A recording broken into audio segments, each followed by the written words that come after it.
should let me love you forever, forever. I wanna love you. Will you let me love you forever, forever and a day, day, day, day, day.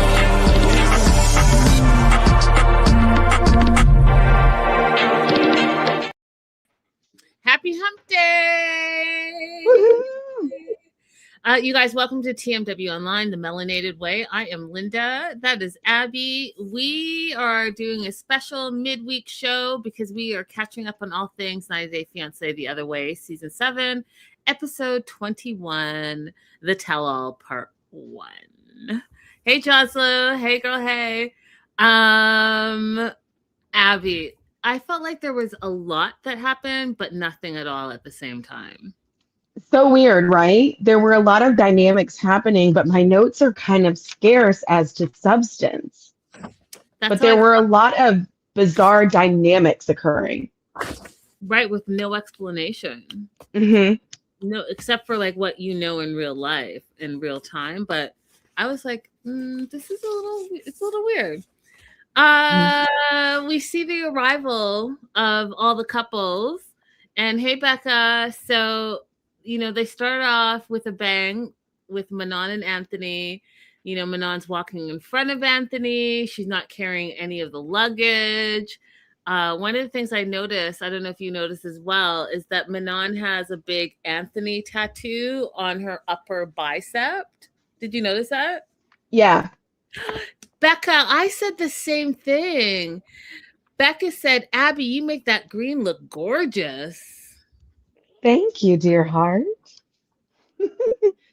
Maybe I need to wear more green. Hey, Raydella. Jocelyn will see you. Hopefully everything is okay. It's snowing again where she is, so her car is stuck. Y'all be safe in those East Coast weathers, because woof. I don't envy you one bit. Okay, so yeah, the tattoo. Greta arrived solo. She was eating a burger. I was wondering if it was a vegan burger, because, you know, that was her whole storyline. Luke, we see rocking a faux fur, doing his best Hollywood style. We find out he's living back in the United States. And Chloe was already at the studio, and she was ready to dish all the tea. So Manon, she's already yelling and bickering and nitpicking at Anthony, Abby, like on the way in the car service, the whole thing. And she's asking him, you know, are you ready to stick up for your wife? And because he didn't answer fast enough, she's like, fine, I'll have my own back. What did you think of her coming out the gate? It's like coming out the gate and coming from not last episode, but the episode before that, when she was walking around the neighborhood by herself. It's getting really hard to defend her. Like, I wanted to make allowances for her having a different culture and for her being allowed to be a person who goes after what she wants. She doesn't have to fit into the jolly stereotype that we put for bigger people. I wanted to allow her to be a separate person apart from all of these things. But the way that she treats people is very difficult. And it would be one thing if she was harsh and then people could also speak truth to her directly. But because she doesn't allow people to speak directly to her truthfully, then I don't think that you get the right to speak so directly to other people. I don't want to be one of those people, but I'm gonna. I've called this for a long time.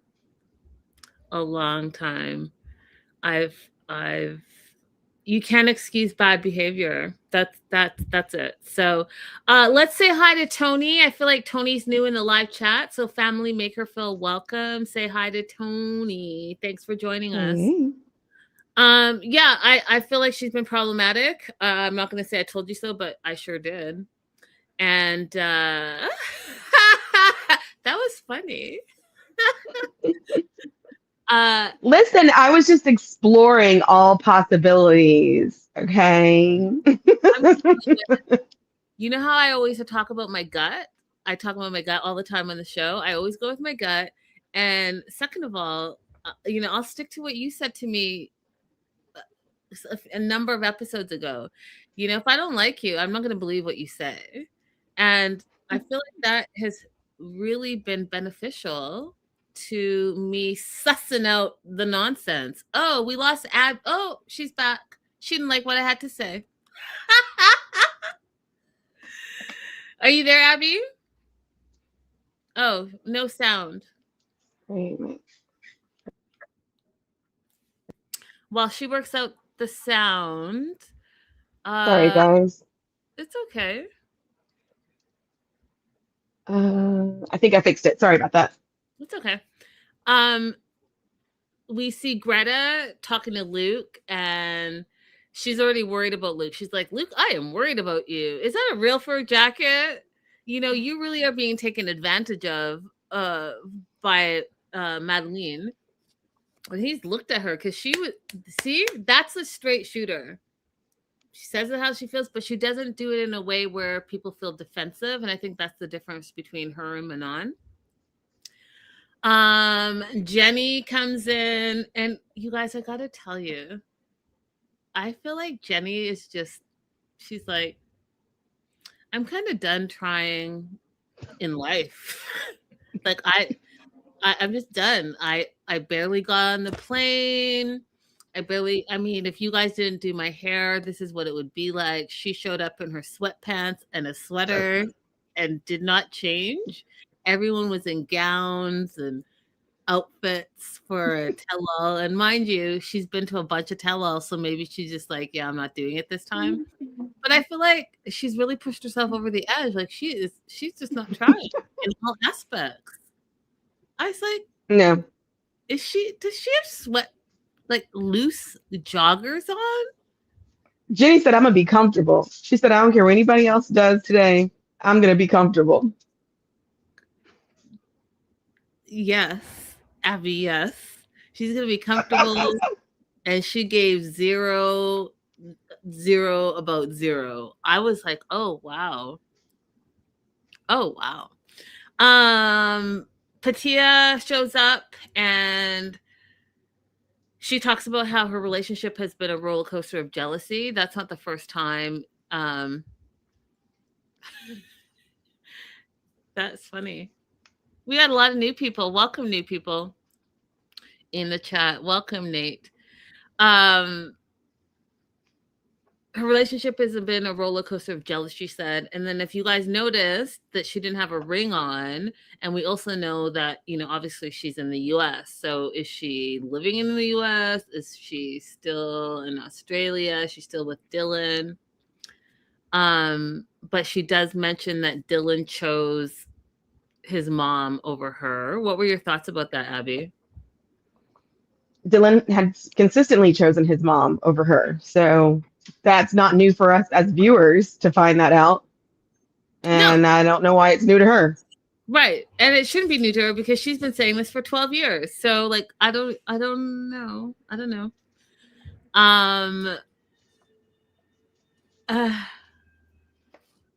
Oh, I didn't know that. Apparently Josh watches our channel. Okay. That's good. That being said, I want to talk a little bit about Manon's outfit because I talked about Jenny's outfit. So I'm not, I'm not pointing out one, and I'm pointing out all the outfits actually, to be honest. What do you think of her Manon's dress? So before I watched this episode, I saw Manon give us some background on the designer who did the dress and going to get fitted for it. And I was in love with the gowns that she makes for plus size bodies. It's because it's not just the typical heavy on top with a waist that comes in. She designs for all different shapes. And so I thought that was really neat. So everybody can have something to feel pretty in. Mm. Do you like the color? I think that a different color would suit her better. I think typically people always think that red hair goes with green, but in this case, with her complexion, I didn't think it was the best color for her. Yeah, I felt like if that dress was in like burgundy, black, like bright red, it would have suited her more. I felt like this, like,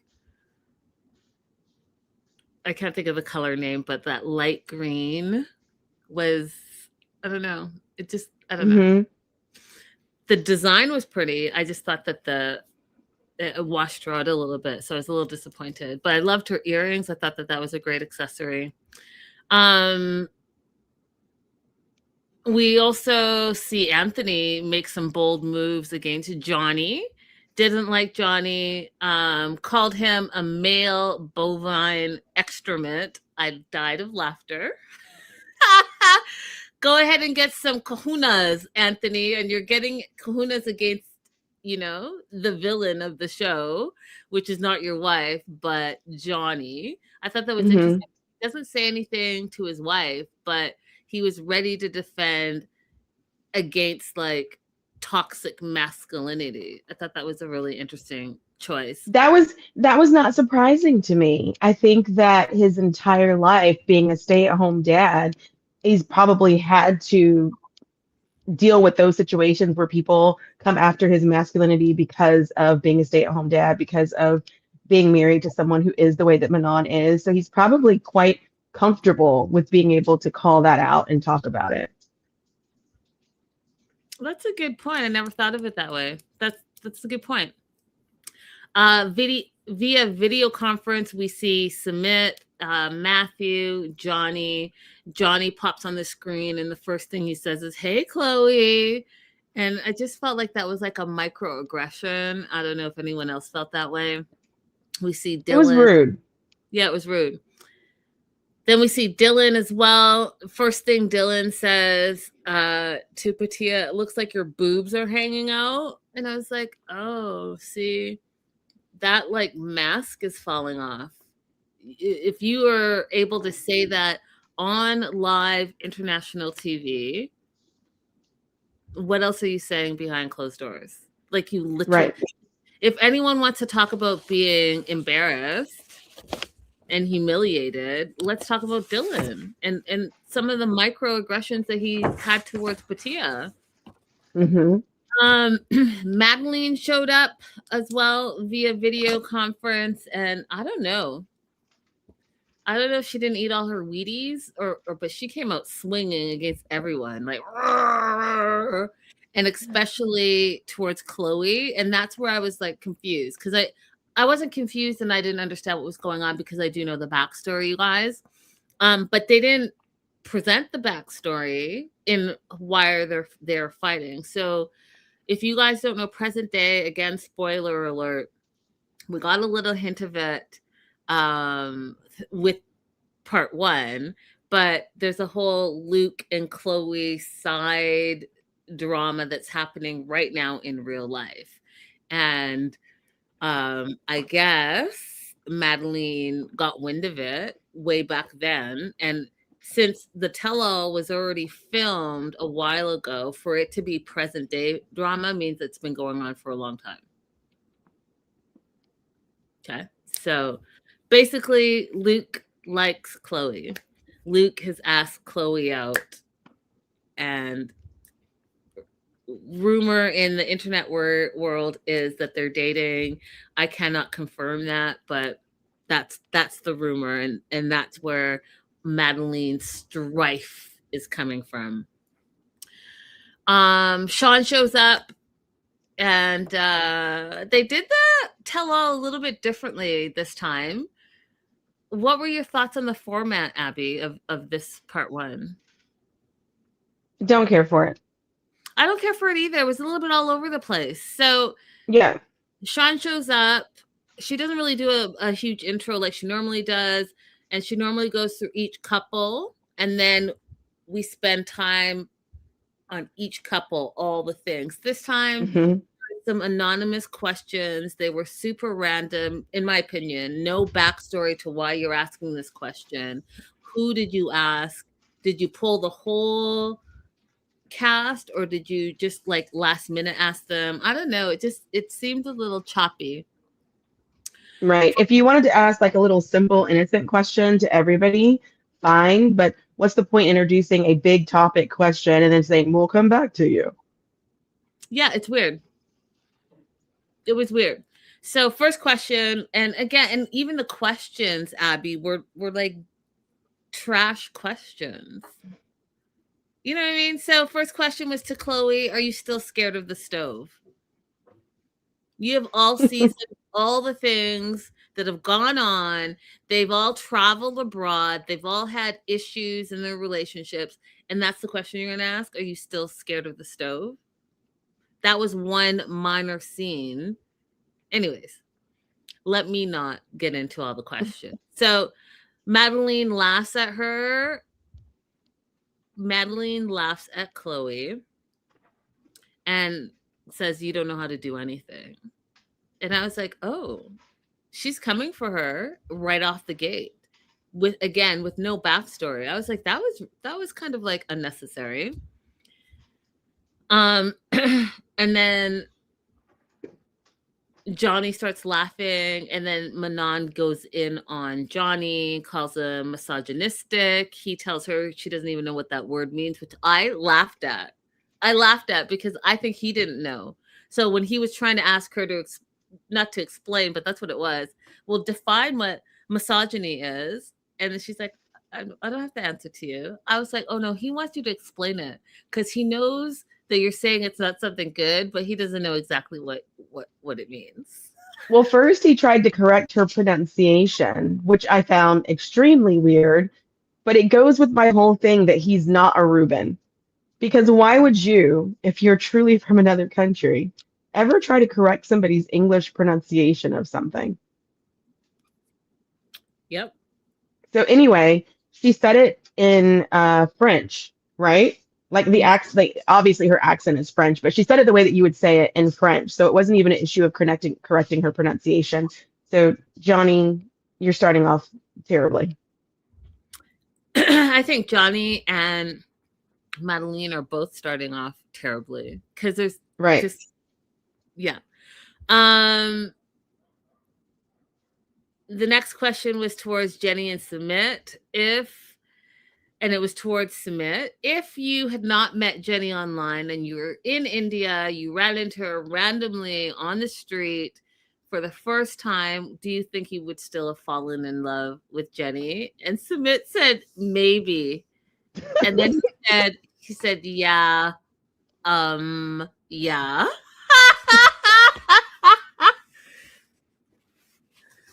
Y'all, I was not ready for that answer. I died of laughter. But you know what's funny? He made it seem like he really didn't understand the question, kind of to clean that up. I just thought that was hilarious. Maybe, yeah, yeah. I mean, he chose her profile online to pretend to be somebody else, so it stands to reason he would choose her in real life. I suppose. Luke and Madeline, we find out that Luke has moved back to the United States. Greta and Matthew, first time seeing each other since they broke up, which I think was amazing. And Greta says, hi, Matthew. They ask, is it weird seeing each other for the first time in so long? Matthew says, no, it's like seeing an old friend. And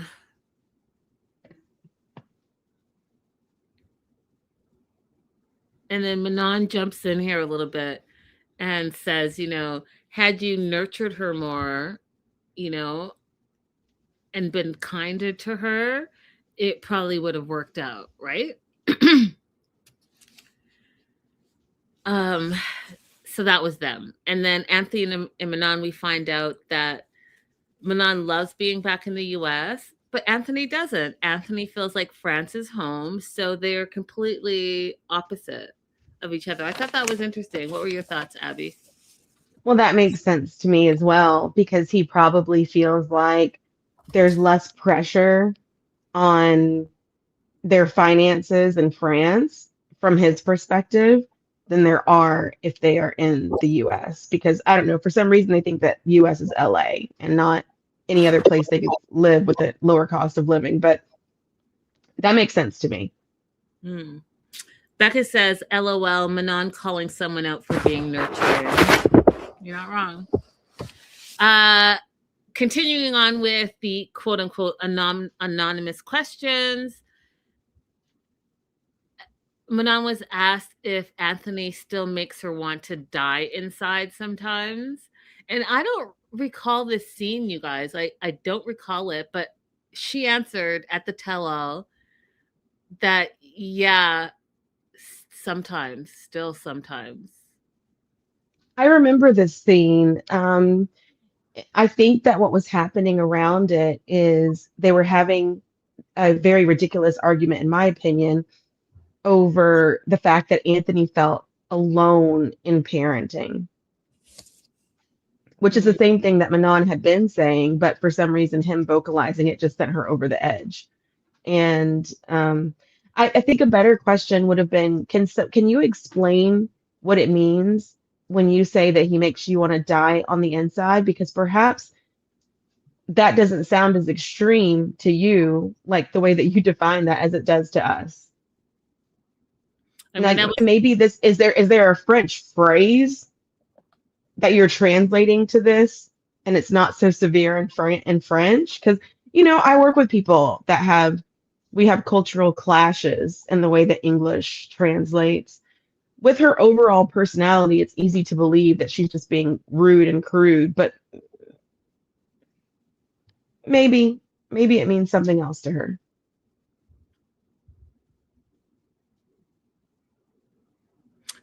maybe. But when Jen asks, do you love him? She doesn't answer. She's like, ask him. I mean, Abby, like, there are plenty of opportunities, in my opinion, where if she doesn't want to be portrayed a certain way, then she could answer in a different way. Because do you love him is a very easy question to answer, in my opinion. But you're going to throw it back to him. So then people are going to be like, well, that was mean. Like, what do you mean ask him? We're asking you. Right? So I don't know. It just makes it a little bit more complicated. Next question was for Dylan. Their question was very similar to everything that we've all been talking about in the last little while. Dylan's a stripper, Patia's a stripper. They're like, hey, you are a stripper and a plumber, and do you think it's fair that you have these accusations towards Patia about what she does, allegedly, you're saying, after club hours? And they literally said it's like a adult video intro. That's the best way to say it. So, like, what are you talking about? Which is exactly what we've been saying this whole time. All of you guys in the chat, Abby and myself, talking about, like, you're acting like you don't know what that industry is like, but you're in the industry. Why are you being crazy? They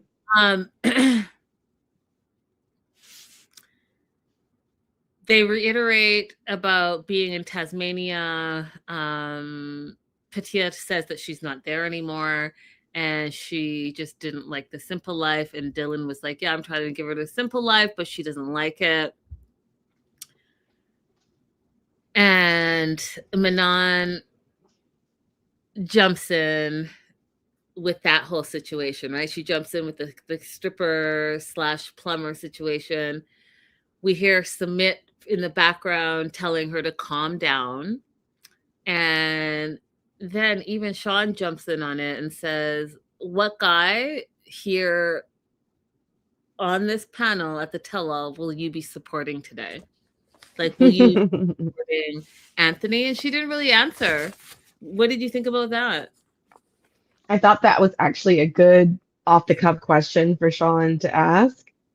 And Manon did not rise to the occasion. So now we've seen multiple opportunities where she could have plugged and boosted her own husband, that she's just completely missed the mark. Yeah, and allowed people to understand like what it is, where she's coming from, and where all of this angst is, because she's not doing herself any favors. I'll say it that way. Mm-hmm. So then we get into Chloe and Johnny specifically. We talk about their explosive breakup. Sean asks if they're still broken up. Chloe's like, yeah, we're still broken up. She's back at home. We find out that her mom, who is her benefactor, is moving to Florida, but she's going to stay in Boston. At the time of filming for the tell-all, Johnny and Chloe have been broken up for 7 months. And then they show us a clip of their breakup when, we just talked about this yesterday, so it was fresh in my mind, Abby. And all the red flags that you and I talked about was everything that everyone, all the viewers were concerned about. All the red flags were all the same concerns that the cast had. Chloe said, looking at it, she teared up because she's like, it was so sad to watch it again because she really did love him at that time. And one of the things, again, Chloe, loving everything about you, how you stand your ground for yourself whenever you're attacked, and not in a way that seems crazy, just in a way like we're not messing around. But when she watched the clip back, everything that Abby and I talked about yesterday is exactly what she said. She's like, it took me aback a little bit how he tried to flip the script, which is what we went into in depth yesterday. His whole thing was she was sabotaging his reputation, and she went through his phone. Not the cheating, lying, manipulating, gaslighting, love bombing, et cetera, part. He's mad that she was trying to wreck his reputation on the island, which we talked about yesterday as well. And, you went through my phone.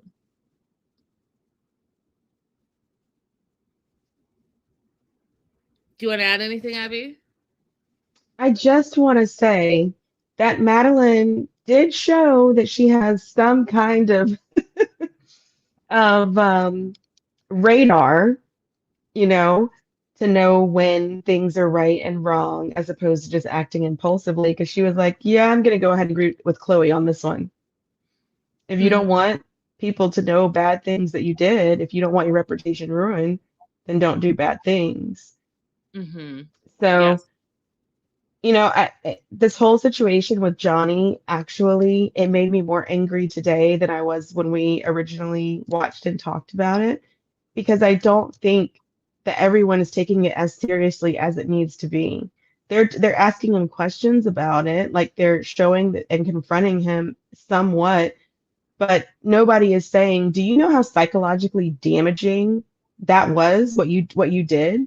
Like, I want somebody to be very direct with him and say, if this is how you're treating women, you shouldn't be around women. I want somebody to just be very direct and clear with him. You show no emotional stability. Mm-hmm. Agreed. I do love this comment from Becca. It really comes across that Manon has unhealed trauma that she needs to work on. It's not healthy to carry that much anger all the time. And I agree with you 100%, Becca. And I think that that's a good observation. They bring up Maria. And Maria said, again, everything that we've all been talking about, right? So she's like, your excuse, Johnny, for saying I'm a guy, you ain't poop. And it was hurtful to watch you talk and treat my friend this way. And then Anthony jumps in and is like, yeah, that was preposterous. You say it's a man thing. Then you say, you say that Chloe means nothing to you, but then you get outside and you're like, let's make this work. And again, those are all the different stages of manipulation, you guys, right? So first you're gonna yell at her, then you're gonna try to degrade her, and then you're gonna try to reel her back in with like some love bombs, like let's make this work. And Anthony was one to point that out as well. You guys, there are some serious trauma situations that even outside of being reality TV, you know, words are powerful and people remember words. And these are things that people are going to remember, you know, and I think that Johnny has a lot of work to do on himself. I think Manon has a lot of work to do on himself. And I also think Madeline has a lot of work to do on herself. And I know that our channel has been big on defending her. But at some point, as an adult, you need to take responsibility for your life and what you want your life to look like and how you portray yourself in reality, because how you treat people is also how you're going to be treated. And it may not be manifested in the same way that you treat them. It may be manifested in wherever you have weaknesses or wherever you have insecurities. So, you know, I think that there's room for work on a lot of these people. And I do wish that TLC would offer that. Like, have some backup, have a hotline or somewhere that they can get some resources to, because on top of all their personal issues, they're on an international TV show, and where do they get to put that outlet and get some guidance? Like, that would be a great thing to add. Just throwing it out there.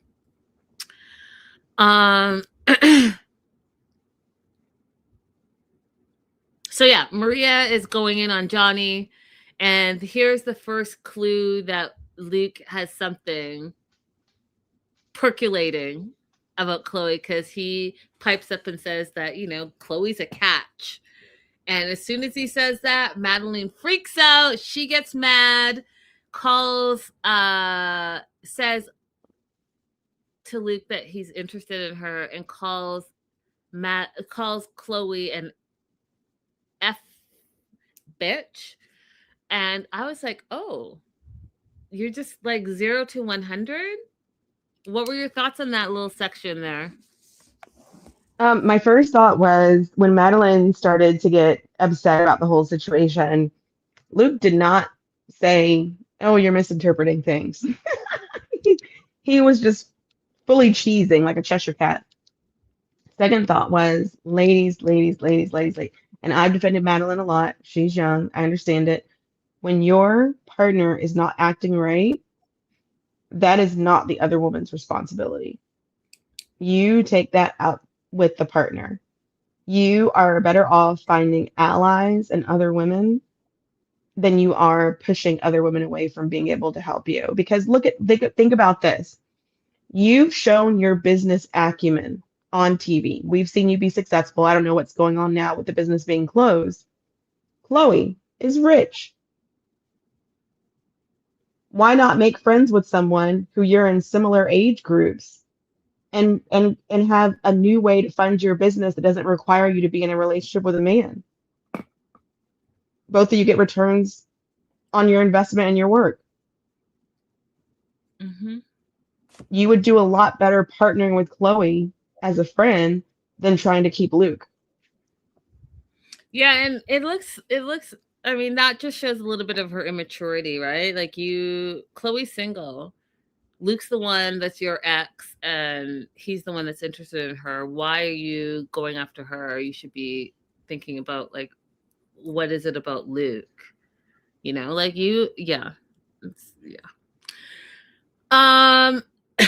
Maria continues to go on that she's not surprised that Johnny cheated because he was cheating the whole time. When asked how many times she thinks he cheated, she said at least 10 times, which was mind-blowing to me. Rebecca says, young girls don't think that far ahead, to your comment, Abby. And I agree. Faizy says, you know, Madeline sees Chloe as a threat and not as an ally. Okay, so he's cheated 10 times. I thought that was disgusting, but also not surprising. We find out that in the beginning of the relationship, both of them cheated. Chloe said, because, I wasn't really taking it serious and I need to really like work on myself. And he admitted to cheating as well. And then they both decided that they were going to have a fresh start. And that's what they did. And they got into a relationship. But then Johnny cheated again with the girl that he said or asked for nudes from. And then when Sean asked, after Chloe moved to Aruba, did you cheat? And he said one time only he cheated with the nude girl. And he made it seem like he cheated by asking the girl for nudes, but I don't think that that's all it was. What do you think? I don't think that's all it was either. I don't think so. And then here's where he continues to try to flip it and make Chloe the bad person. So here's where I could clearly see that his issue is that his reputation, international TV show, is out there for what it is, right? And he's mad about it. So as we know, his reputation is important to him specifically.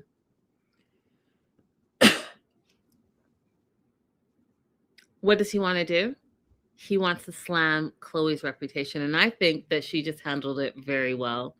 And so he goes on to say, not only did Chloe cheat in the beginning, but she lied a lot, and then brings up that he saw in some bank transactions that some guy from her past was sending her a bunch of money and sent her $20,000. And so then everyone started jumping in that she had a sugar daddy. And then Madeline jumped in immediately, started talking crazy to her. Johnny called her a prostitute and a whore. Madeline called her the B word and told her a bunch of just like nasty stuff. And she was like going, ah, and I started to tune out because my note literally says, what's with Madeline? Because she's coming across as mean girl energy, and mean girl energy because you ever this is a question for the live chat, but I'm going to ask it to Abby first. Have you ever had a girl be mean girl energy towards you for no reason? Mm-hmm. And it's a weird thing because they don't know you, right? They may look you up and down, but give you like crazy mean girl energy. What I was watching here was Madeline feeling not only threatened by Chloe, but also jealous a little bit. Mm-hmm. What are your thoughts? No, I mean, it would make sense for Madeline to be jealous of Chloe. And it's okay if she wants to admit that at some point, because then it'll help her get over the hurdle. When you look at someone and you're having unreasonable feelings, sometimes it is jealousy. And if you just ask yourself that, you can move on. She got to grow up in a stable home environment from as far as we know. She got to grow up with her mom, having a close relationship. She got to grow up with money. She got to self-actualize. She got to go to college and think about who she wants to be and what she wants to do and go on adventures and go on vacations. Madeline didn't get to grow up like that. So here's this girl who got to have all these things that I didn't get to have when I have just been fighting to get it out the mud my entire life. And she wants to take away the one thing that I have secured to provide anything for me, which is Luke. Even though it's not perfect, it's my one thing. It makes sense for Madeline to be jealous of Chloe. But if she would just have a realization of what that feeling is, she could then release it, move on from it. Mm-hmm. It's happened to me before. Has it never happened to you before? Have you ever realized that you're disliking someone just because you're jealous of them? Mm-mm. It's happened to me before. I have been at home, minding my own business, stirring a pot, choked on my own spit, the dang on perimenopause, stirring a pot and wondering, like, why do I dislike this girl? I'm nice to her, in public, but why do I dislike this girl? Oh, I'm jealous. I'm feeling jealousy. I need to work on that. Mm. That's really good of you and self-aware. I don't know.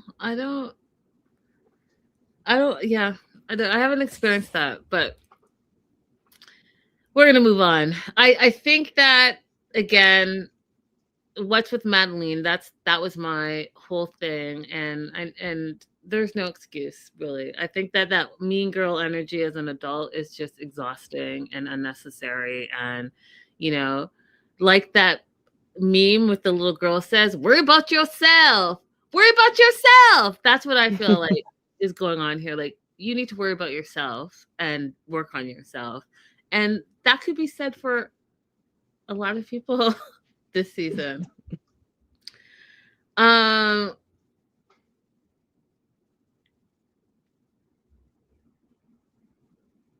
I love how Chloe stood up for herself. She's like, you know what? This guy was before your time. He sent me money, yes. Sent me money for my nails, my hair, and this. He wanted to send me money. We were in a relationship before. We're not. He continued to send me money. It is what it is. You didn't have any money, so that money was used to pay for our meals out and all the things that we did to entertain each other.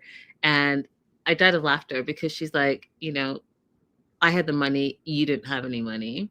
And you then, okay, you wanted to, I'm throwing this in because I see her logic. You wanted to have a traditional relationship where Chloe cooked and cleaned for you and needed to meet your needs, but in the traditional sense, you had $0.0 to be in that same traditional relationship that you were demanding. So you're not bringing home, like they say, you weren't bringing home the bacon and providing, right, as being a pirate on a ship, but you still were demanding the traditional role of Chloe, and then not refusing when she was taking you out whining and dining. Like, I don't get it. I don't get it. Right. And then like, yeah, that concept of him providing when he yelled out, "You never paid any bills while you're at my house." Yeah, because you're at the house that your mom paid for. But also the idea of being a traditional spouse, being a financial provider, is not just to take care of the house, but you're supposed to upkeep your spouse in the condition that they arrive to you. So her nails, her hair, her going out, everything, you're supposed to provide all of that. It's not supposed to be you come to me and then you strip down your needs. My opinion. Yeah, I just find it fascinating. Like, you can't be demanding something and then not providing what you're supposed to provide in that same demand. You can't say, hey, you have to do XYZ and then berate the person for not being XYZ when you ain't doing shit. What are you doing? And then on top of it all, you have the audacity to cheat and then spin it as if she's the evil one. Like, I don't know how, Johnny, you're sitting on this reality show still not taking responsibility or accountability for your actions. You're still trying to make she's the villain. And I'm trying to say, in all the things that you said she's done, what was your role in it? And what did you bring to the table? Because at the end of the day, you're the one that was the liar and the cheater. I just don't get it. So here's where Abby brought up Madeline. Madeline, she's been tearing Chloe apart since the tell-all began, but she agreed with Chloe in this moment where she's like, no, Chloe's not the one that destroyed your reputation. You destroyed your reputation on your own. And I was like, oh, wow. We all agree. We are all in agreement. The 90% of women that watch 90 Day Fiance, the franchise in general, we are all in agreement. You came in and represented yourself. And I was trying to think, Abby, of that Match Me Abroad guy that was just so terrible, so misogynistic. I think he went to Brazil and was expecting to get all these different types of women who were basically, 10 pluses with no flaws, but he was bringing nothing to the table. And the 90-day world tore him apart. We have not heard or seen from him since. Nope. He closed every Reddit thread that he tried to open. He thought he was going to find support among people for the way that he was behaving. But nope, he went into oblivion, which is great. Tony. Thank you, Becca. Tony, that's right. And so I dare say, Johnny, I really need you to learn from Tony and start to take responsibility for your actions and your words, because our little strong little, family of 90 dares are not going to have it. You're not going to gaslight, because we've been at this for too long. We've been watching this show for too long. We've seen every type of character, and your character is standing out as the villain because you acted like the villain. Now, can you turn it around? Absolutely. Everyone loves a turnaround story. Everyone loves that. But you need to start taking responsibility first before it can turn around.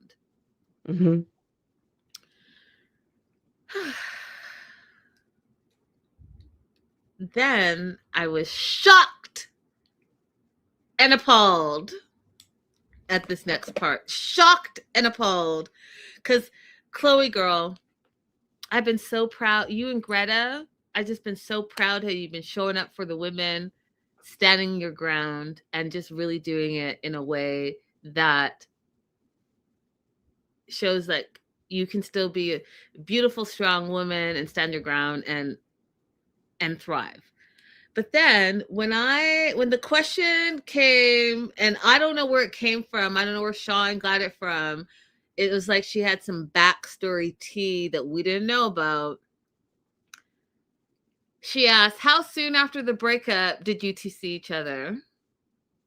Now, you guys, can you replay, Abby, that scene where we were rooting for her? She was taking her bags out. He's like helping her. She's like, no, you don't need to help me. He's like, no, the sooner you're out, the better. And then he was like, we can work this out. And she's like, no, I'm done. And she got into the car. And that's the last we saw, right? Can you hear me? Oh. And then we find out on the tell-all, you guys, part 1, that she went back and stayed at the house. She turned around, stayed the night, had sex with him that same night as the breakup. And then she says, and she doesn't regret it. So I was caught a little off guard, but then I remembered that when she was watching the episode back and Sean asked how she was feeling watching it, she said she felt confused. At the time that it was happening, she felt confused. Wait, was this my fault somehow? Because of the way he was vacillating and making accusations against her and telling her he didn't want her, to asking why you're acting like that, we can work this out. The way he was switching back and forth was confusing her in that moment. So taking that into consideration, I kind of can see how she ended up back over there. And I'm still proud of her for picking up and leaving the next morning.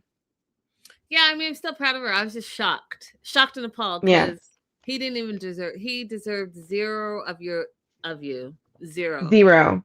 If she had Maria to go over and talk to her, or somewhere to go take refuge and just talk about the things that he was saying, as opposed to just going right back to him, I think she could have stayed away. But in that moment, he some of his tactics worked on her, unfortunately. 100%. And confused her.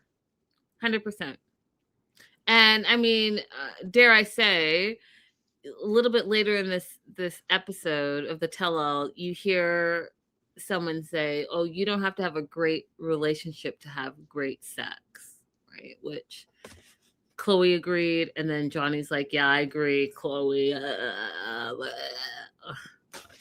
Just gross. But it's you guys aren't wrong. Like, you could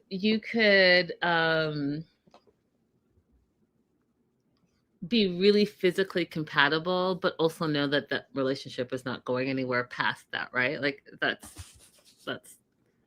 a something. They go for break. It's commercial break. Anytime they go for break, you guys, it's commercial break. Just thought you guys, if you didn't know, in production terms, that's why they can have so many breaks. It's not like it's a union office thing. It's commercial. And Chloe and Greta are sitting with each other, and Greta's like, is Luke into you? Because he's been staring at you this whole time. He looks super infatuated with you. And she's like, she felt that. Chloe said, oh, I felt that a little bit. He also messaged her and asked, hey, are we grabbing a drink tonight? And that's when Chloe's like, maybe Madeline is sensing some attraction by Luke to her. And that's absolutely what she's sensing. If you're sitting there, if you guys rewatch it, or if you watch part 2, pay attention to where Luke's gaze is. Because anytime they pan to him, he's looking at Chloe. They go for break, he's eating, and he's not even eating with her, he's eating with someone else, but he's looking at Chloe. He's earmuffing her conversation. Like, everywhere she is, his eyes are on her. So Chloe's like, yeah, then if she's sensing that Luke has eyes for me, I could see why she would be jealous of me, and she's not wrong. Let me see. Because he's exactly, Becca, I was going to say that mom better lock that money down.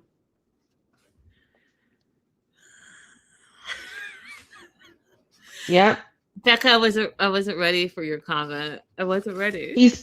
He switched sides. He was like, the sugar daddy life is not working for me. Let me try being the baby.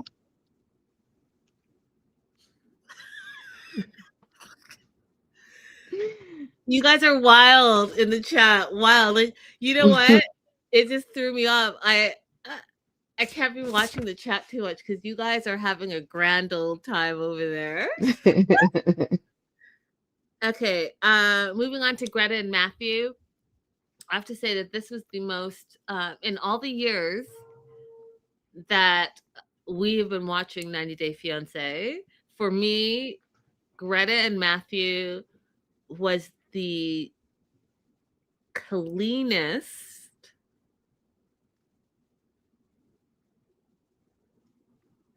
tell-all breakdown I've ever seen. Like, they were both very proper with it.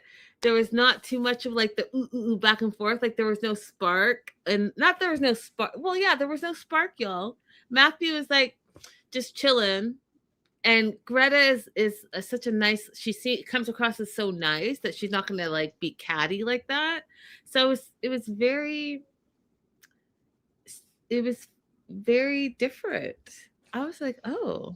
It was very civil, but it still revealed some extreme deficiencies on Matthew's part. In fact, I would make the argument that Matthew is a worse partner than Johnny.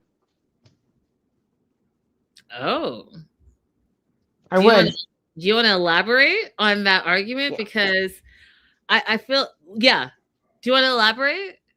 I will. Matthew is unable to say one single thing that he did wrong with Brett in his relationship with Greta. He's when asked if there's anything that he did wrong, or could you have cleaned out a drawer, he has nothing to say about it. He says it's unfair. It's unfair what he's being asked. That was his interpretation of it. And at the same time that he's unable to acknowledge anything that he could have done better or anything that he did wrong, he laments that the breakup was too short. It would have been nice to have talked more, to be given more of an opportunity. But you're standing here right now in this moment still telling us that you wouldn't have done anything differently, that nothing would have changed. Johnny is a horrible person, right? But at least out of his mouth, he can say, I should not have asked that girl for those nudes. We didn't see Matthew make one single confession or acknowledge anything that he did wrong. Okay. I think they're both terrible, but Johnny is more terrible to me because Yeah. Yeah. He's overtly like we see what's terrible about him. It's easier to see because it's him and Chloe are going like this and that fight. It's harder for us to see what's wrong with Matthew because he's quieter. But he's the kind of person that you could be in a relationship with because he's quiet and slowly they're tearing you down and ripping you apart. They're not comforting you, they're not loving you, they're not responding to any of your bids for romance or for conversation or connection, nothing. And slowly that is going to wear you down. And the whole time, people on the outside will be saying, but he's such a good guy. No, you know what? I'm gonna agree with you because I just thought about it right now as you were saying that, and he's like the silent manipulator, which if you don't stay on your P's and Q's, then you don't see it. And like Abby said, they start to wear you down. So you know what? 100%. 100% agree with you now. They're equally terrible in different ways. Johnny is a overt manipulator and Matthew's an introvert manipulator. And I just made that up. Okay, so 4 days, Matthew's complaining that was given to the relationship. Greta says the spark just was not there.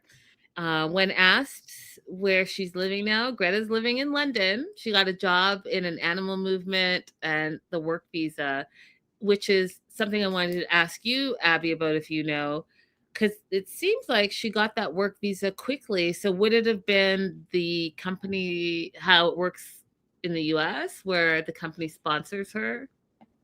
So, yeah, this wouldn't have worked in the US because when you have a company that sponsors you, you have to enter on that visa.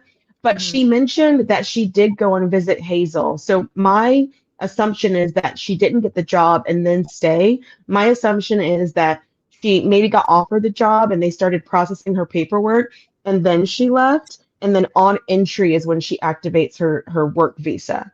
Okay. That's my assumption because in the US you can't convert from, let's say you enter on a visitor's visa, you don't have enough time on that entry to convert to a work visa. So it has to be like a subsequent entry.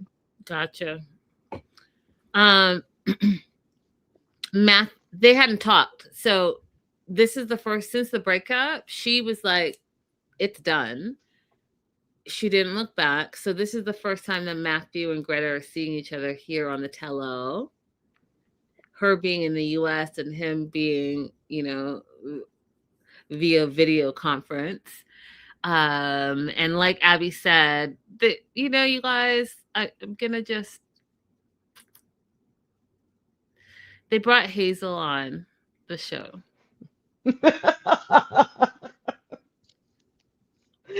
Oh boy, I know you hated this. I hated everything about it. I said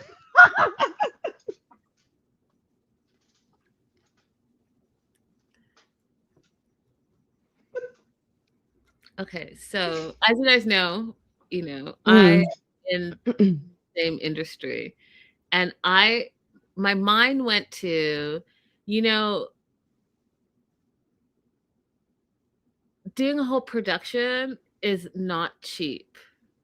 It's not cheap, you guys. It's not cheap at all. And so I want to know whose line item was it in the budget, because everything is budgeted to send a camera crew or even to spend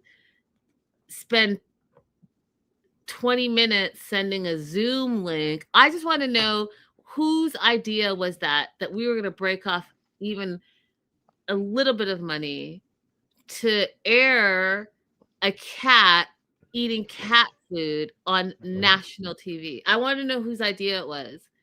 I want to know because even Greta said Hazel's moved on from Greta. She went and visited and the cat was like, yeah, because cats are assholes. So she, Hazel, whatever, that cat didn't remember her. And guess what?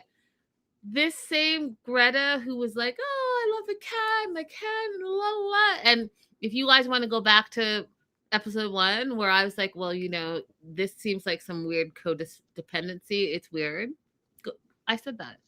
Look at how she moved away from the cat. She's no longer codependent, and she doesn't even care about that cat. She's like, that cat ain't shit. That cat doesn't remember me, and I don't remember that cat. And, oh, by the way, I travel so much, I don't have time for a cat. Do you see how she, like, grew? Do you see how, like, that stupid Hazel was stupid Hazel? And you guys can come for me. I don't care. That cat, this whole cat segment was unnecessary. It was unnecessary. Cat via video. Oh, God. What, like...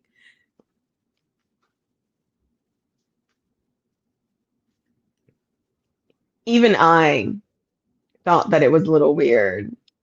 Like, I was just thinking if it was in the house of one of her friends that was also gonna be on camera, it would make more sense. But just like the cat's with a random fourth person. Who we don't know or see. No. Anyways, I'm moving on from Hazel the cat. Glad the cat's doing well. Cat was, voluptuous, so the cat's fine.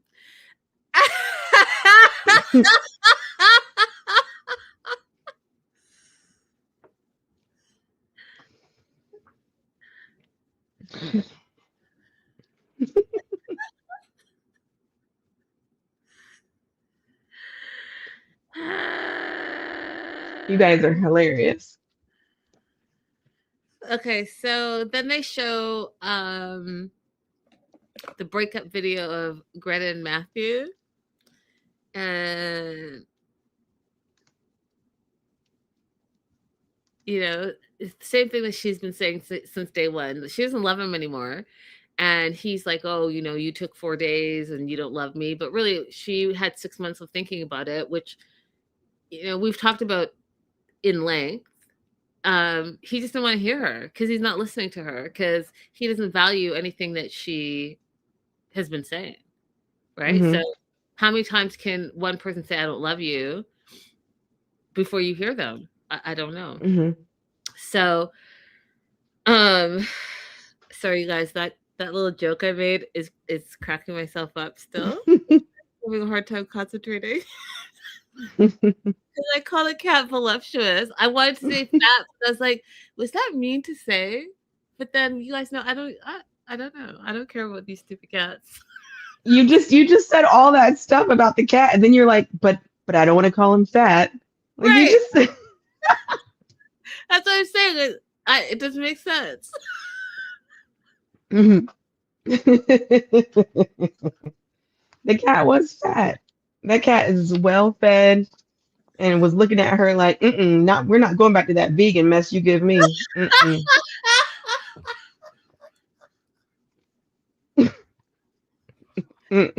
I eat bacon over here.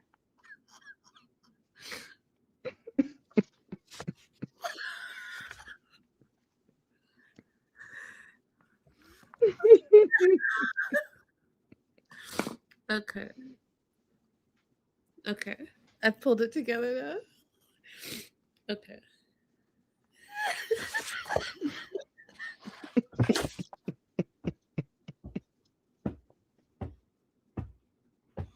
Let me stand in the chat. But yes, I said, Becca, remember saying this, okay? I stand 10 toes deep. Remember I want all of you guys to remember that. Okay. All right, I've pulled it together. Okay, where am I?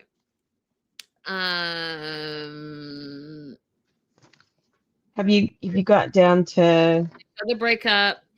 Matthew is watching the breakup. He's like, it's hard to see it back. He's speechless. It took him like a month to come to terms with her not loving him anymore. And when asked, like, did you guys talk through that? And he's like, no, she never contacted him again. She cut him out of her life, as she should, because like we've been saying, there's something about him that is like she wanted to get out of there immediately, and that was it. And there was, because you know how sometimes you break up and there's a little like wobbling back and forth contact. There was no contact. So I feel like there's more to that story, and I'm sticking to it. And yes, I'm 10 toes deep in that, because just like Abby said, he might be the quiet one, but I think the saying is silent and deadly. Like, you just, you never know. Then we see the cast, and it's interesting to see women and how we respond to other women and their choices. I just find it interesting. So Manon was the first to say, hey, you know what, Greta, I love that you stood up for yourself.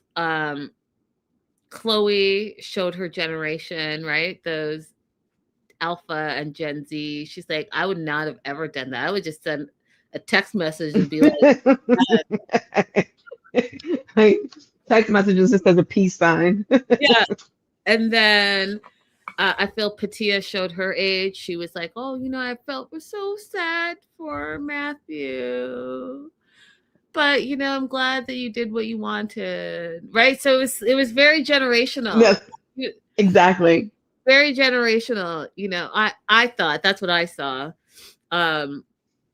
Because, Abby and I would have been like, and have been, bravo for standing up for yourself.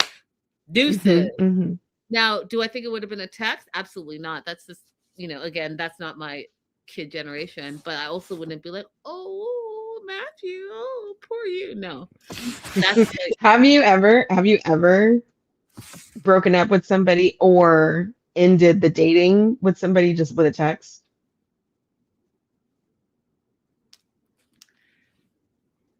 Oh, Linda! What's the question? Have you ever broken up with somebody or ended a string of dates with a text message? I heard that part. I was just hoping you wouldn't remember to say it. I have never broken up with someone that was in a relationship via text, but have I done that in dating? Yes. And I'm gonna shout out my friend Sarah. My friend Sarah, happily married for many years, all the things. She really is like my dating counselor in all the years and all the things. She's been there through like the fiancés and the crazy, all the things. And I told you guys I started dating, and dating I just think is trash. Like, I just it's just a lot of effort, and it's I'll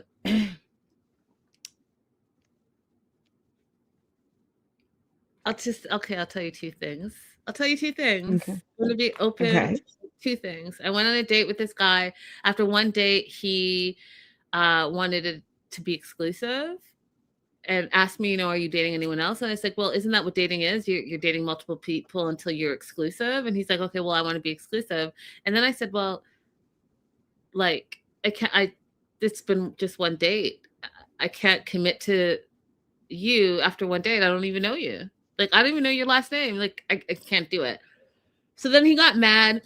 And then throughout the week, he was sending me like a bunch of like just stuff. And I just don't want to deal with it anymore. So I just stopped texting him. And my wise friend Sarah said, Linda, you can't just ghost him. You've got to like tell him that you're no longer interested in pursuing this, blah, blah, blah. And I was like, oh, that's so much energy. Like, if I just don't respond to these multiple texts, it should be fine. And she's like, no. And she pestered me to send the text. And so I finally sent a text. And then, Abby, you will appreciate this one. I won't say any names, but I'll say, do you remember the rapper who I sent his music to you? Yes.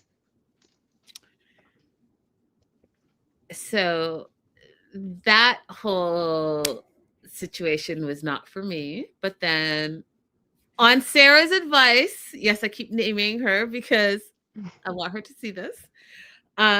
She said, well, send a message and say, hey, you're not interested. You're pursuing whatever. But you know, if you want to remain friends, then that's cool because he's lovely and I don't have any problems. There was just nothing there.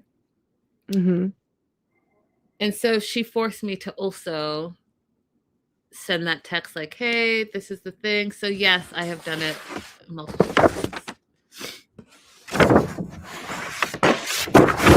It sounds reasonable to me, you guys. I don't find that these 2 occasions were evil or rude or anything like that. Listen, I judged you fair. thank you, because girl, they're lucky they even got that, because I would have just been like, nah. But you know, I'm mature now. Okay. That's enough about me and my personal life. Greta's friends, yeah? Yep, we're Hannah, Lainey, and Chelsea. They were like, you know what? They were surprised that they broke up fast, but not really surprised.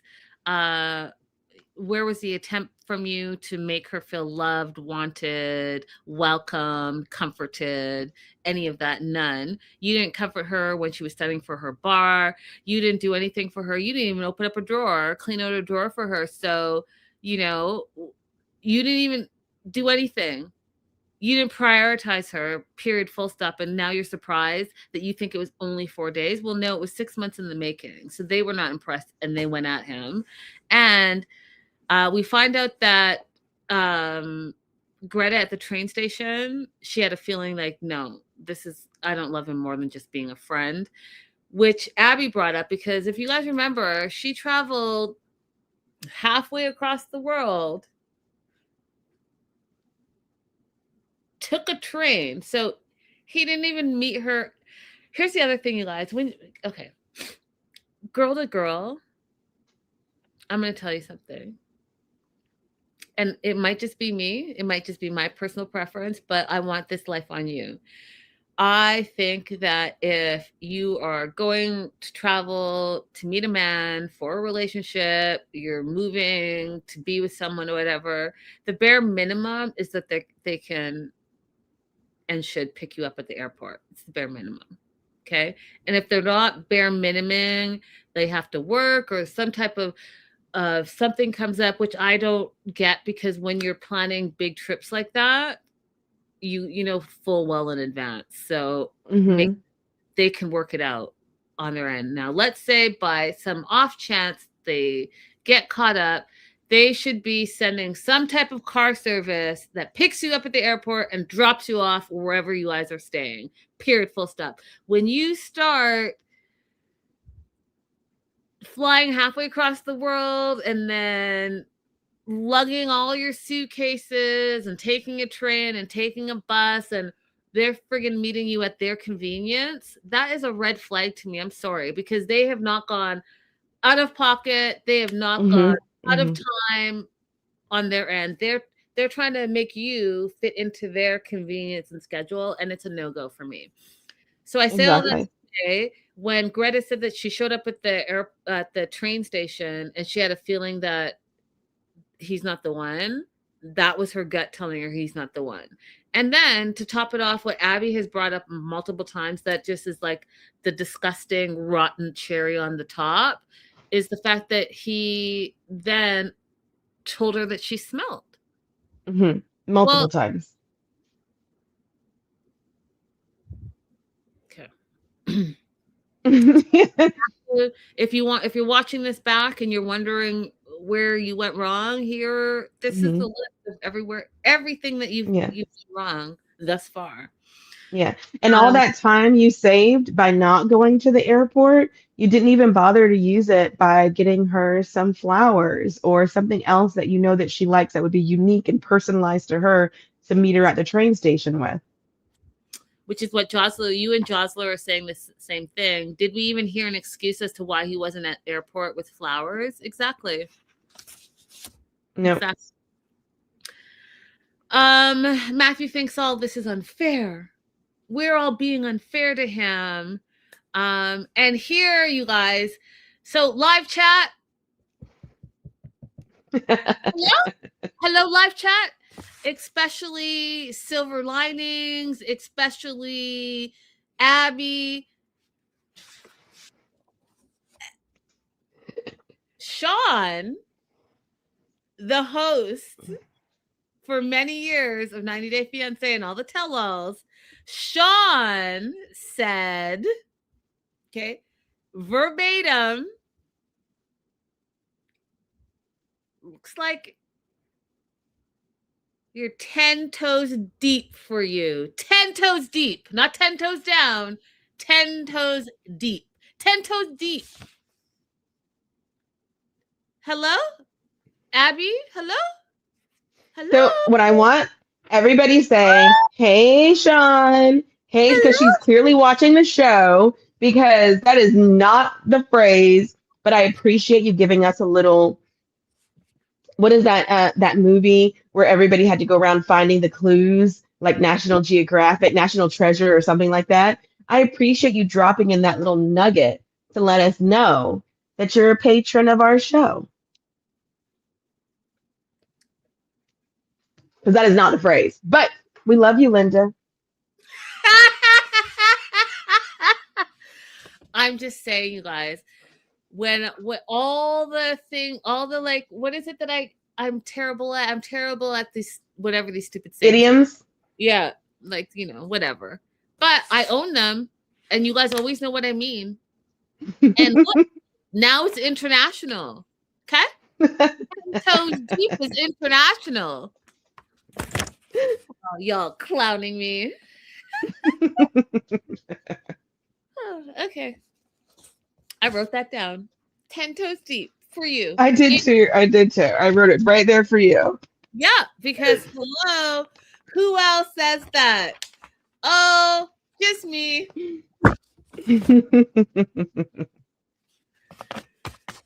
Yes. Question. Mm-hmm. Do you believe Matt when he says that he is in a new relationship and it's very clearly his soulmate this time? Oh yeah, I'm gonna get to that. So Matthew thinks that it's unfair, and he sounds ridiculous because, again, he's not owning up to any responsibility of why the relationship failed, and her friends continue to point out that you weren't there for her. And when asked, Matthew, are you taking any responsibility? He does not.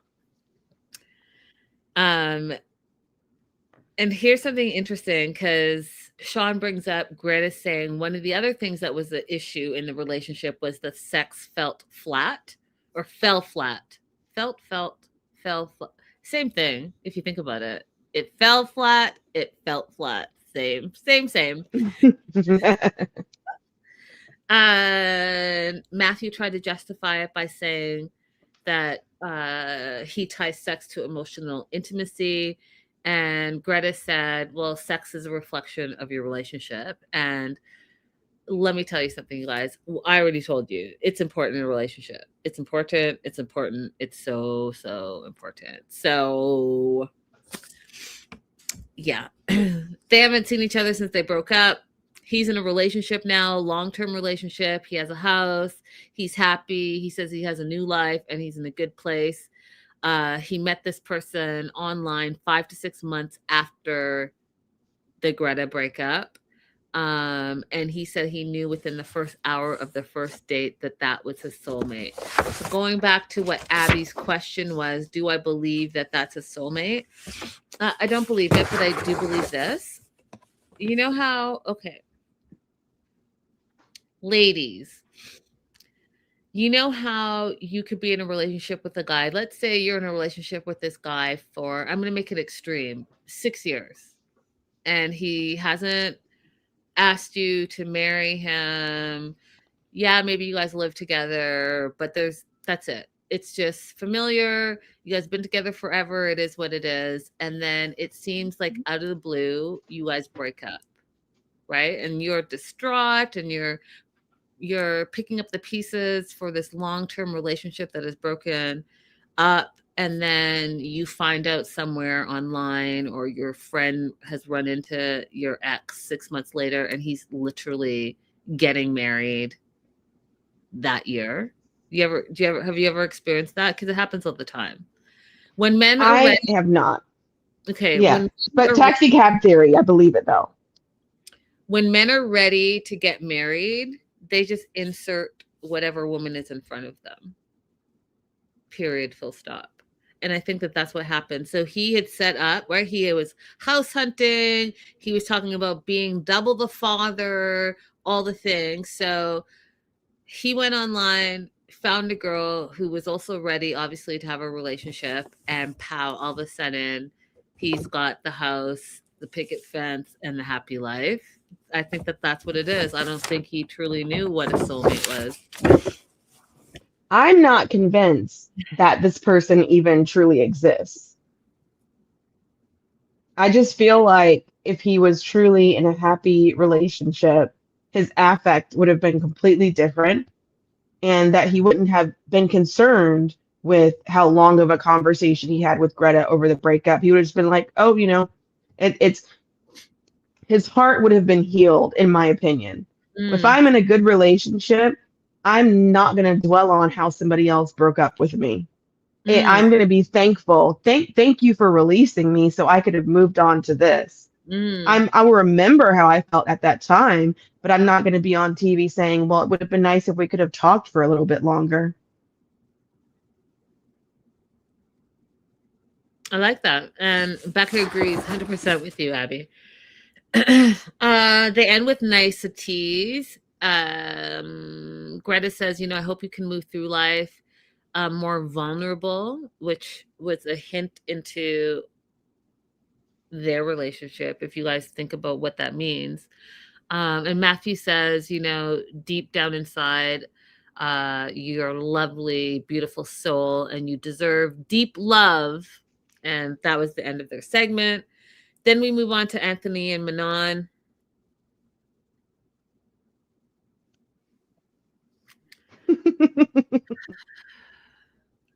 There's just so much, you guys. Basically, they were trying to heal their marriage, and they thought that moving to France and having a little bit of slower pace would heal their marriage. And Abby and I said this from the beginning, and I still stand by it. See, I shook it up a little bit. I still stand by it. Everywhere you go, there you are. So, I mean, whether you're in Los Angeles or in the south of France, your problems are going to follow you. And I dare say that if you don't address them, they're going to get worse. And so that's where we are here. I'm going to try to just zip through this without giving too much commentary, because we all saw it. I thought that it was a poop show. And it was a poop show because there's so much unhealed marriage, relationship issues here that it's wild. And also, I will say this. I think that Manon spun out. She spun out because she came in believing that everyone hated her and she was the villain. And then on top of that, all of her trauma that she has is unhealed. And then on top of that, if you've ever been on a TV set, a production set, it's a lot of people, it's a lot of lights, it's a lot of time, it's a lot of energy, and it can be overwhelming. So I think she just spun out. She spun out because she was being confronted by her shortcomings, and I don't think she was ready to face them. And I say all that, and I say it in love, because now that I'm looking back on it, the trauma that she carries from her childhood, instead of confronting it, she ran away from it, right? So that it just shows me the pattern of her behavior. She ran away from the trauma of her parents by moving and leaving the country, and she's trying to run away from the trauma of seeing a self-reflection of herself on TV by leaving the production set. That being said, Manon has struggled to settle into her new life. We find out that Anthony's job at the camp was only for summer, 4 months. And then he got a job at a fast food restaurant. He was allegedly only making $900 a month, and Manon made him quit that job, not just because the money was low, but because of the status of working at a low status restaurant. I thought that was really telling about a lot of things. So you would rather have $0 and 0 cents come in than even a small amount that could help with, like, I don't know, food or your light bill, or it would help with something. You would rather have $0 because you're worried about your status. Okay, fine. So she also told us that she is campaigning to become the mayor of the city that they live in. And so I think part of having Anthony quit his low-paying status job is because she's trying to become the mayor, and her husband can't be working in the kitchen at a fast food restaurant. That doesn't look good on her. And everyone was shocked because everyone's like, you're doing what? You want to be the mayor of your city? When asked who would vote for her, the only person that put up their hand was Chloe. Sumit starts saying, well, if you want to be a politician, you're going to need to be a little bit more polite and tactful, because like the way you come at people is like, no one's going to love that. And then when Sean asked Anthony, like, what do you think of, your wife trying to campaign for mayor? He basically said, you have to love the country to be the mayor, and you can't be hating on the city or hating on France. Like, you can't. And so I thought that was interesting. So everyone was basically like, the way you talk about the city and you call the city like the butthole of France, but now you want to be the mayor of same said city, doesn't make sense. And also the way you treat people, you're going to have to try to like tone that down. So they were saying all those things to her, right? Then Sean talks about the relationship and says, this whole season, you guys have been fighting over money, about parenting, about providing, and your living situation. And then they showed a clip. And Manon got emotional about it. If you guys saw, did you notice, Abby, she stopped watching herself? Because the clip they showed was her just screaming and berating every time towards Anthony. Those are the clips. In the car, you're not good enough. In the car, the city is the butthole of France. In the car, the city is the butthole of France. In the car, like the whole thing. And so she got emotional. She turned away and she stopped watching. And Sean's like, I noticed you stopped watching and you're getting emotional. And Manon's like, yeah, I'm at the end of my rope. And then someone, I don't know who said it, but someone said, oh, it seems like you resent Anthony. And she agreed. She does. She does resent him. She feels like he does not see everything that she does for him. And I thought that was an interesting thing to say, because she thinks she's the provider and she does all the things in the relationship. And we've talked about this, so I won't dwell on it. But again, when we talk about being a stay-at-home parent, she doesn't see the value. And Abby and I have talked about this extensively, where because she resents that her mom was a stay-at-home mom and therefore she didn't have all the necessities that she felt that she needed, she resents that, she hates that. And so now her husband's a stay-at-home parent and she doesn't see him contributing anything, because she doesn't see being a stay-at-home parent as holding any value. So she's like, yeah, I resent him because he doesn't see everything that I've done for him and everything that I do for him. And then Dylan says to her, well, he's done a lot for you too. And that silenced her, because it goes back to me what I just said, where she doesn't see being a full-time caregiver to your child is of value. And if you take it back to that last episode where she stayed home for one day with the kid and had a panic attack. As soon as her husband came home, gave the kid back like as if she was babysitting, and then she wanted to take off for a month because she didn't want to be at home and quote do nothing all day for a month. Do you remember all that, Abby? It's all making sense. It's all compartmentalized into one big box of trauma. So Dylan says, he's done a lot for you. And then Johnny says, you talk over him, you control him. So now people are starting to tell her about herself and she doesn't like it. And so she's like, oh, yeah, okay, just make me the bad woman. I'm the bad mom. I'm the bad wife. I'm the villain. Okay, got it. And then turns and says, he never stands up for me, right? So while all the things were being said about her and other cast members were telling her about herself, she, in my opinion, flipped it and made it about Anthony not standing up for her instead of looking at it as this is how you're coming across to even your fellow cast members. And then to top it all off, they have family conflict. We find out a lot about Manon and Anthony's family. Candace, the aunt, comes on, and Candace is like his second mom. And she's basically like, I'm just here to support Anthony. And we find out that Manon has blocked Anthony's sister from all his social media. She monitors his phone calls. He can't talk to his family, can't talk to Aunt Candace. Can't do anything. And it's because she feels that Anthony has broken her trust. And then by broken trust,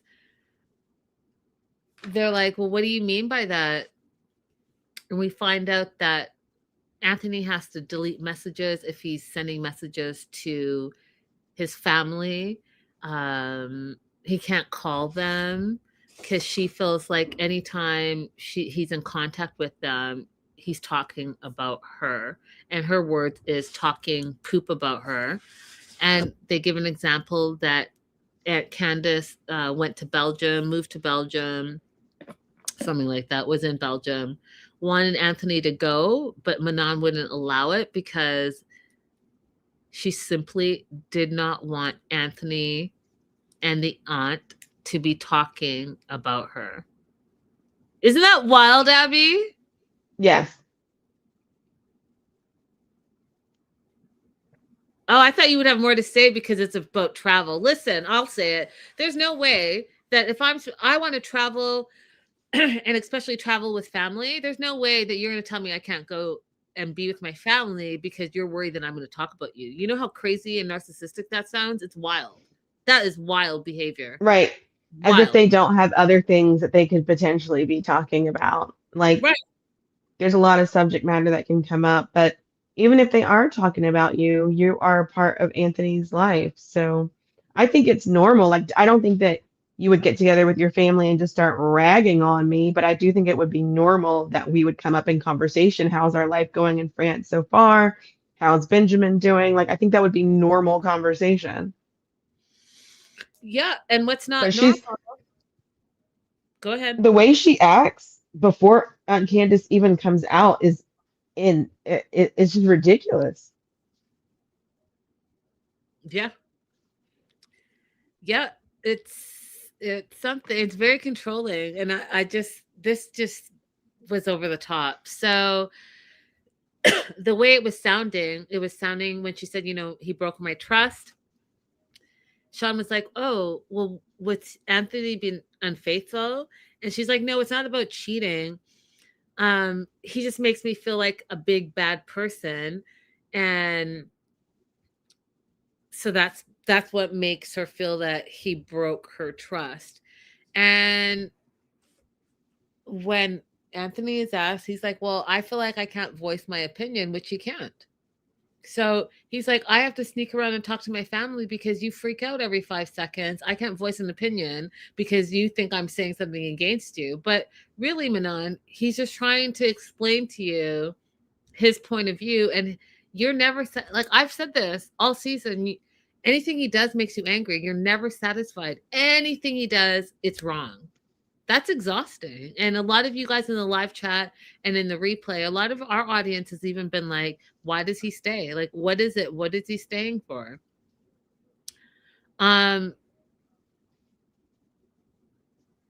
Manon, it's break. They take a break, and Manon freaks out and says she's done. Which we've heard the "I'm done" business. That's like the infamous phrase for 90 Day Fiance.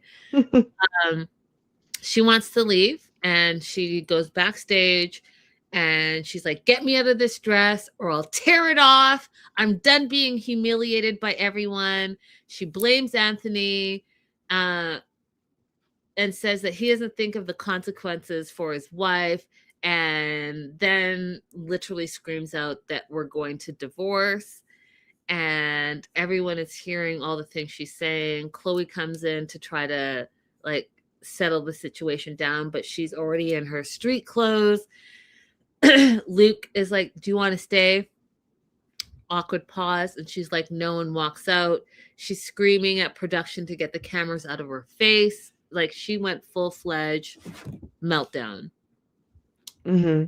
And that was the tell-all part 1. Do you want to add anything? You think I missed anything in there?